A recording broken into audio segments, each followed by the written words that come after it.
Hi, I'm Sandra Robbins and welcome to Be True TV, where I'm answering all your questions about image. So write into me and ask me what you would like to know. Actually, there's no question this week. I just want to give a little brag to a book that I've been reading. And in the next few weeks, I'd like to introduce you to what goes on in my head about my beliefs about body language and my body image. One of my beliefs is that the thoughts I think, and no matter what kind of thought they are, affects my body in one way or another. So how I look and feel about myself will affect my body. The thoughts I think about my life and what's going on, whether it's working or it's not working, or this is happening or this is happening, and if I'm getting stuck in it, it actually will affect my body.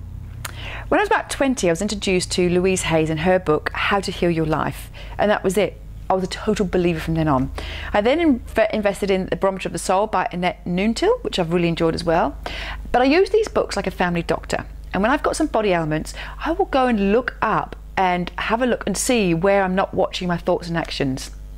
So for me, these books are like little dictionaries. So they've got the body part, then they've got the issue and the emotion that's attached to that part of the body next to it. And so you can actually see perhaps where you're a bit stuck.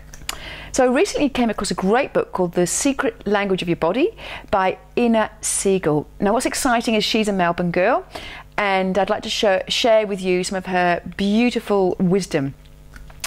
And I hear you ask, so why is this important? Well, for me, understanding how your body works is the first step in having a strong presence, great body image, and self-love and loving yourself. So learning that if there's something happening in my body, it's really my body trying to give me a message about what's happening for me emotionally. Now, as an image consultant, I have to do a lot of measuring up for women to do their star portfolios. And there's an area where it asks for prominent features. So this is where a chance where some women like to talk about some of the ailments they have, and some fascinating stuff comes up for women then. So today I'd like to start from the bottom of the body, and I'd like to start about feet. So feet are a bit of a funny thing, you know.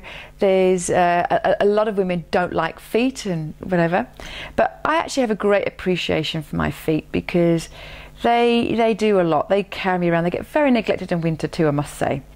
Now I have a bit of a belief that my feet are about direction and moving forward. So if you do have a problem with your feet, it could be maybe about the direction that you're moving in, that you're ignoring, you're a bit confused, you're feeling stuck, you're perhaps getting cold feet about a situation. So have a look if you're having feet problems, what could be going on for you. Now, your left and right foot do symbolize different things too. So your right foot is about anger, frustration and rage and that type of thing, and perhaps the fact that you're trying to break through something and you're not allowing it to happen and you're shooting yourself in the foot. So interesting concept to think about that. And your left foot means that you are disconnected from your needs. So it may be that you're experiencing blockages in your path and things just seem to be sort of turning out the way that you intended.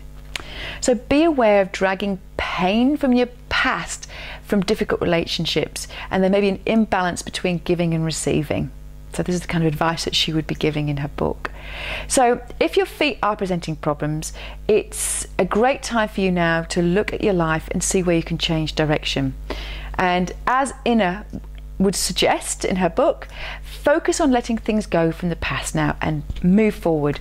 Nurture yourself and appreciate your feet. They work really, really hard for you. So, and thank them. So give them a massage and thank your feet for the hard work that they're doing. I know it sounds weird, but I am always thanking my body, and my body serves me very well. I actually can't remember the last time I got sick, because the minute anything comes up, I take that as an opportunity to say, right, okay, where am I at and what's my body trying to tell me? So I hope you found this interesting. It's a little bit of a look into my life and how I treat my body.